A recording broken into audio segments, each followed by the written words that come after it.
This is the Georgia Farm Monitor. Since 1966, your source for state and national agribusiness news, and features for farmers and consumers about Georgia's #1 industry, agriculture. The Georgia Farm Monitor is produced by the state's largest general farm organization, the Georgia Farm Bureau. Now, here are your hosts, Ray DeLessio and Kenny Burgamy. Well, thank you so much, Mr. Announcer, and thank you for tuning into the Farm Monitor, your weekly source for everything related to Georgia agriculture. As you just heard, I am Ray DeLessio. And I'm Kenny Burgamy. We've said it before, we'll say it again. This week, we've got a great show for you. Coming up, nothing like a good watermelon this time of the year. But will there be enough to go around here in Georgia? David Jones with an update on this year's crop. Also, the stakes were high and the competition fierce. John Holcomb recaps the annual Georgia High School Rodeo Association state finals. Plus, hey everybody, Ranger Nick hanging out here at the Botanical Gardens in Athens, talking about, of all things, fireflies, how they communicate with light, the science behind how their rear ends light up. I'm going to shed some light on that. That and so much more starts right now on the Farm Monitor. Well, no other fruit says summertime quite like the watermelon. And producers are now hard at work getting their crop out of the field and into your local stores. Damon Jones reports on how harvest season is progressing and how much a wet growing season affected the quality. When thinking about some of the essentials for the 4th of July, things like fireworks, grills, and of course, watermelon come to mind. That's why packing facilities all over the state are keeping busy as harvest season is officially underway. It's a time of year farmers are always looking forward to. Well, it's always exciting. You've worked on this crop for a long time, and that's coming to fruition. Price of melons is good right now, so makes it even more exciting. And that's especially true here in the state, where nearly 20% of the national production comes from. Watermelons is one of the major cash crops in Georgia. It's a big crop here in Cook County. We've got anywhere between 800, 900 acres here in Cook County by itself. Well, we got the climate's adapted to it. We got good soil type, and we've got the market for it here. Despite heavy rains during the latter part of growing season, this year's crop appears to be another productive one. It's pretty good. We've had, just like all the rest of the farmers around here, more water than we wanted. And that will cut your yields and create some problems. But nothing else happens, I think we're going to have a pretty good crop. Overall, considering some factors, the crop looks good. Like Tommy said, we've had maybe a little bit too much rain. But overall, our farmers adapt really well, and so I think we'll do okay. However, that's not to say that the wet weather wasn't a major issue for growers, as it causes problems on a number of different fronts. Of course, harvesting, you can't go out in the field when it's too wet, the buses bog down. And then you run into some quality issues on the bottom of the watermelon where it's set in water for too long. So those are the two biggest problems, that and it's harder to control foliar diseases. Even though it might have taken a little more work, this year's crop is ready to come out of the field, which means a busy month for the farmers and their crew. Well, we'll typically make 8 to 9 million pounds. And that has to be done in 35, 40 days, so it's a lot of work. Because of all that work, consumers will be treated to the sweetest, juiciest watermelons on the market, as growers around the state take great pride in putting out the highest quality product possible. We go to a lot of trouble to grade them, size them correctly, handle them easy so they're not bruised. We want to get a good product to the store so that the housewife enjoys eating her watermelon. Well, of course, the farmers want to produce the best quality possible. But I like to compare it to Christmas trees are to Christmas as watermelons are to the 4th of July. Reporting from Adel, I'm Damon Jones for the Farm Monitor. In other ag news, the American Farm Bureau says given all the uncertainty, farmers and ranchers should be encouraged with the current progress of a new farm bill in both the House and Senate. Georgia Senator David Perdue, of course, played a major part in getting the bill passed through the Senate Ag Committee. Included in that version of the bill are a number of provisions addressing a range of issues, from safeguarding Georgia growers and producers to modernizing existing programs like Supplemental Nutrition Assistance Program. In a release statement, Senator Perdue saying, quote, For years, I've been meeting with farmers across Georgia and stakeholders in the agricultural industry to see how we can make life easier for them that do their jobs. While this farm bill is far from perfect and there is more work to do, we are taking steps toward providing certainty and continuity to rural America. Meantime, the Georgia High School Rodeo Association held their state finals in Perry recently as Georgia's top high school rodeo stars competed for a chance to make it to the next level. Yeah, the monitor's John Holcomb was there and explains how, just like in every sport, these athletes have learned some things that will help them in and out of the arena. It's a sport unlike any other. In fact, it's just about the only sport that requires you to jump on the back of an animal. It's a sport for people that are tough and that are searching for that heart beating out of your chest feeling. I just love the, adrenaline of being able to run. But it's not all fun and games. It can actually be a lot of work because unlike every other sport, this one requires a little bit more responsibility. You have to take care of your animals. If you don't take care of them, then you don't have an athlete to compete on. And if they're not well, you're not competing and you're not going to be at the best of your ability. So you have to take care of them. You have to feed them every morning. You have to clean their stalls. You have to wash them. You brush them, groom them, clean their hooves. Take care of them. It also takes a lot of trust. Trust in yourself and trust in your four-legged companion. If you don't have self-confidence and if you don't have confidence in your horse, then you're not going to really have a good run. You gotta believe in your horse that he can do what he or she's supposed to do and what you're supposed to do. In each event, riders are racing against the clock, which means in a lot of cases, they're racing against themselves, and according to their parents, can be difficult at times. It can be a roller coaster ride. They have ups and downs just like any sport, but they're competing against themselves. So sometimes they get down on themselves and you have to really be able to pick them back up to make them be able to compete at the best of their ability. Among that self-competition though, they're definitely not alone. They're all a big community that supports one another. I'm very proud about rodeo as your family. It's a family sport. I couldn't tell how many people have helped me in this sport. I mean, it's amazing. Morgan has made a tremendous amount of friends, and we've made family friends because you're with them for a whole weekend, 2 and 3 times a month. So you get to really be close to these people, more so than people at home. Morgan knows how important support is from teammates firsthand. She doesn't come from a rodeo family, which can be a disadvantage. But thanks to those that ride with her in the arena, she has become quite the rodeo champion. I think sometimes it's harder when you start rodeo and when you don't come from a rodeo family, but then they embrace you. Everyone does, even the rodeo families, they embrace you with it, and I think it helps the child be able to compete better and help with these.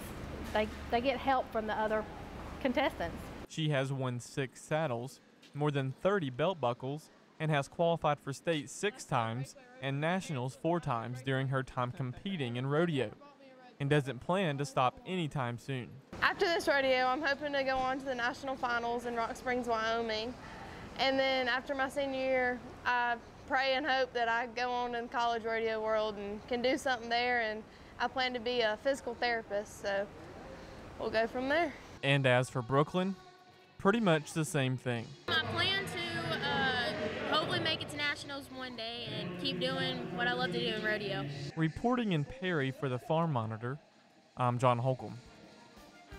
Well, hey everybody, Ranger Nick. If these summer evenings have got you watching the fireflies outside and got you wondering why they blink and how their little rear ends light up, I'll share the science behind that on the other side of this.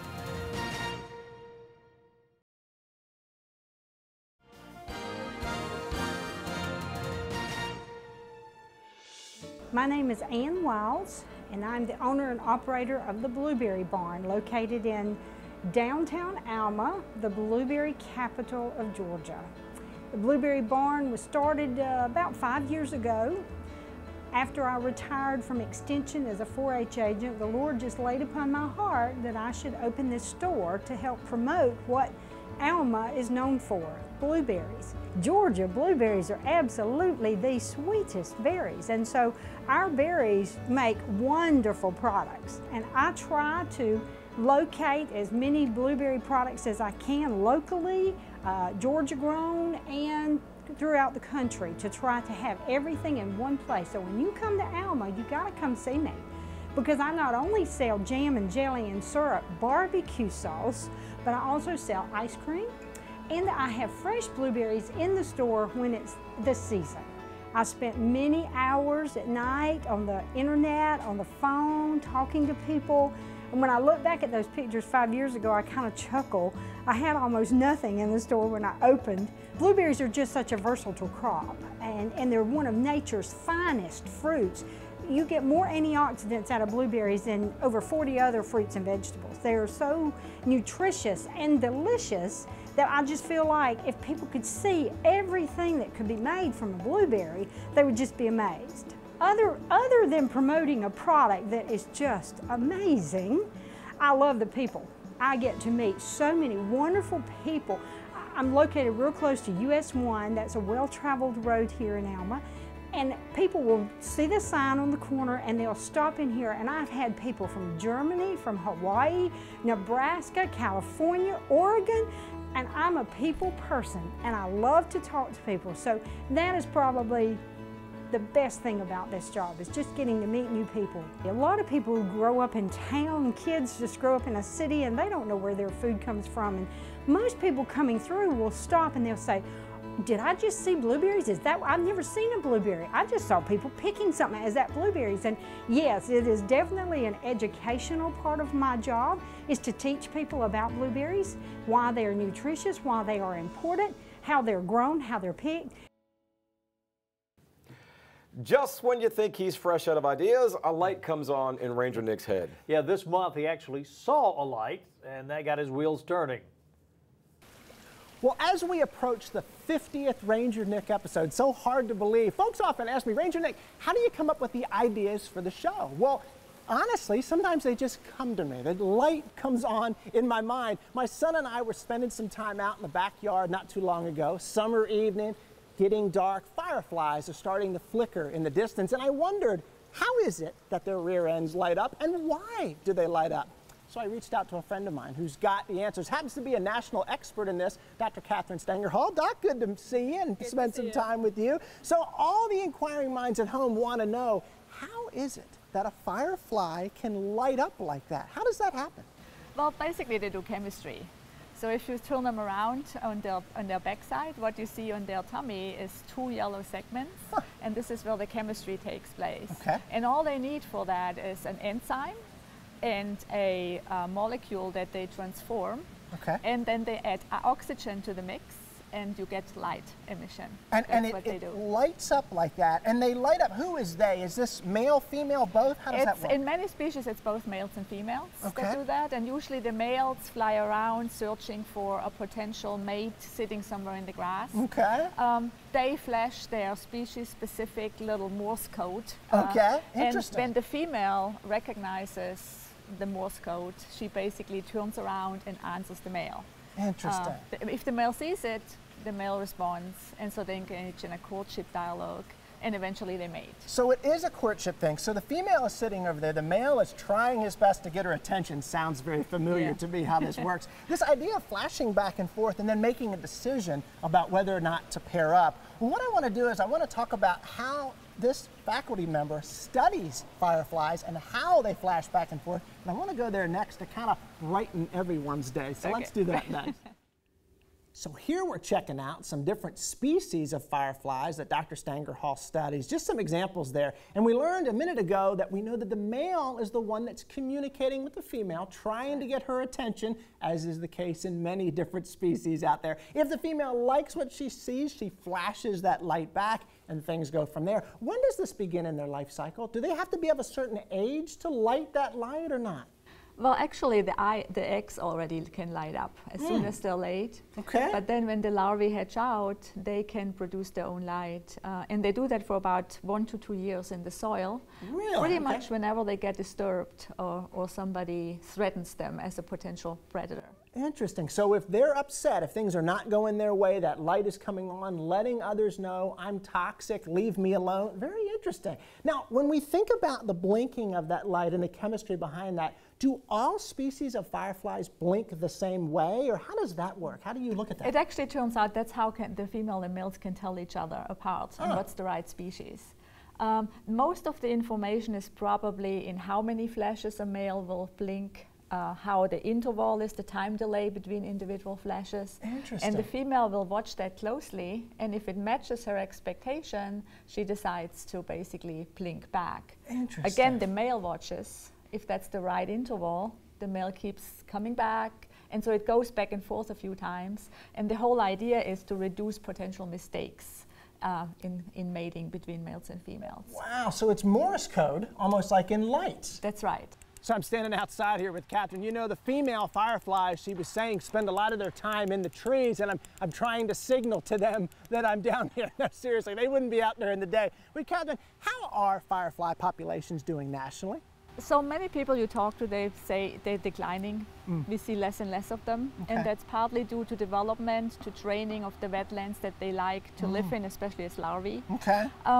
Around our neighborhoods, it's mostly that we have excessive lighting around our house. So of course that interferes with the signaling of fireflies. Gotcha. So what we could do is have simply flashlights that go down, floodlights, that go down to the ground. So having lights that are pointing more down toward the ground as opposed to a floodlight that would broadcast light out. Yes, that would give us safety, but at the same time would protect the fireflies. Good. I also would like to limit the certain types of chemicals in the yard. Okay. Because firefly larvae, they live on earthworms and on snails.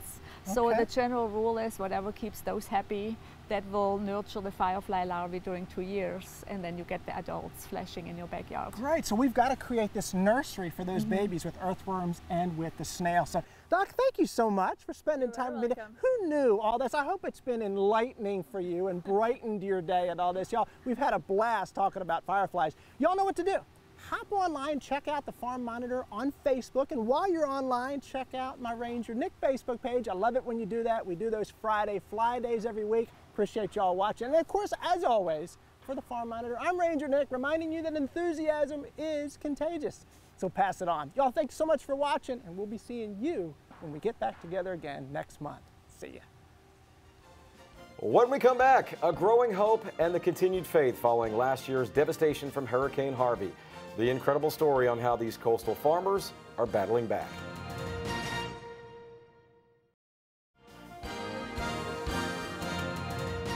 At this time of year, the Farm Monitor drone is high in the air, scanning the Georgia landscape, looking for the perfect agritourism destination.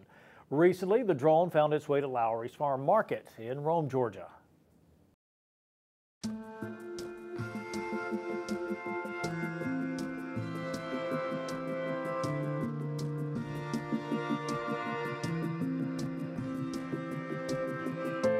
Well, I started farming in 1993. My senior year in high school, I rented some ground and used my dad's equipment to put the crop in. And every year I kept adding a little bit more ground and paid my way through college farming. And it has grown from 30 acres in 93 to over 1,200 today with 250 cows and about 15 acres of produce. And we grow anything from tomatoes to corn, cotton, soybeans, watermelons, and sweet corn. We opened a roadside market in 2007 at this location here, and it has grown a little bit every year since then. In the mid-2000s, I think the local food movement really started gaining some traction, and from then on it has really picked up. But even when I was in high school, we raised a little sweet corn, and we always sold quite a bit, but it has really grown from where we started, and the people today the consumers today seem to be more concerned about where their food is coming from and want to, source it from a local farmer or someone they know. We try to sell everything that we grow. Our produce really starts coming in. We started about 2 weeks ago with squash and cucumbers and zucchini, and from there we'll go right into tomatoes and sweet corn and watermelons and cantaloupes. And we try to provide things that we grow. And we also sell Vidalia onions and stuff like that to go along with it, but we try to sell what we grow. The third weekend in July, we have the Great Valley Expo, which is an antique truck, tractor, and engine show.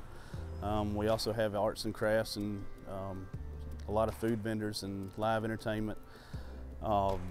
We also have a farm-to-table dinner and dance after the show on Saturday night for our sponsors, and we provide beef that's raised on our farm, as well as all the vegetables that we grow. We have a local company cook it, cater it, and everything, and we provide some entertainment for our sponsors that help us out with the show. Finally this week, from our friends at Texas Farm Bureau comes the story of perseverance following the devastating effects of Hurricane Harvey. According to farmers along the coast, Hurricane Harvey does not define them. They are survivors. Their mantra, hope is a strong faith and a healthy cotton plant.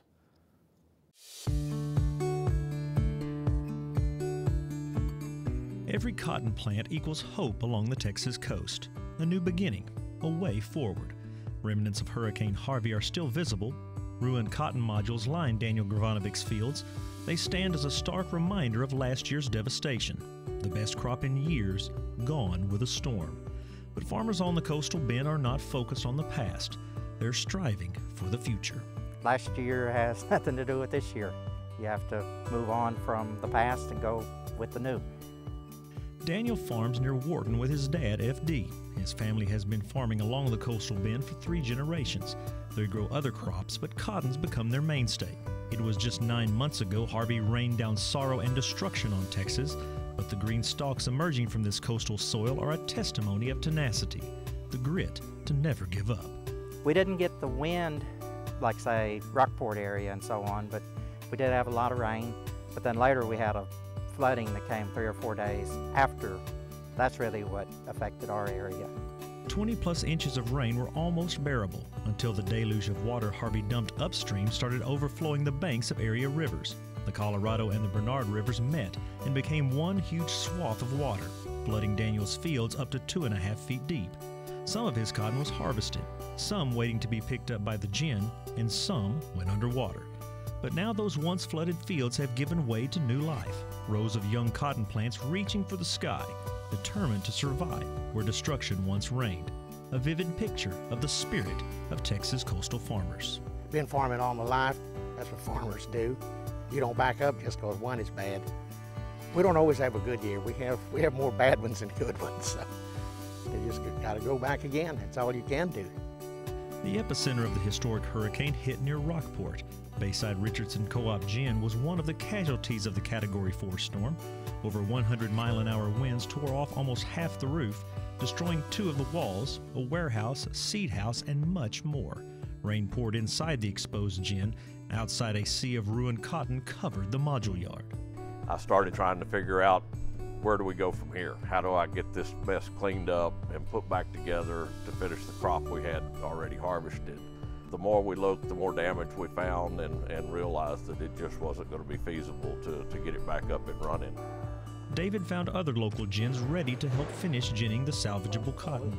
Then he immediately got to work. Within days, crews were on site rebuilding. 9 months of almost round-the-clock work later, and they're just about ready for this year's harvest. We'll definitely be ready. As I told people before, I said in our industry, not being ready is not an option. It's what we do in agriculture. Next year is always the year we're looking for to get us over the hump, to get us back on top. We weren't going to let the stumbling block shut us down. Hurricane Harvey knocked agriculture down, but farmers are stronger than the storms of life. They don't stay down. It's not in their nature. They get back up, move forward, determined to keep going, with faith and a growing hope.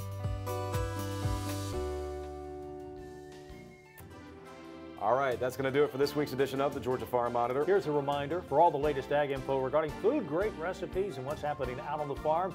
Be sure and check out our Twitter, Facebook, and Pinterest pages. You'll stay informed and see what's happening in the world of farming, plus with us here on the show. Take care, everybody. We will see you next week right here on the Farm Monitor. Have a great week.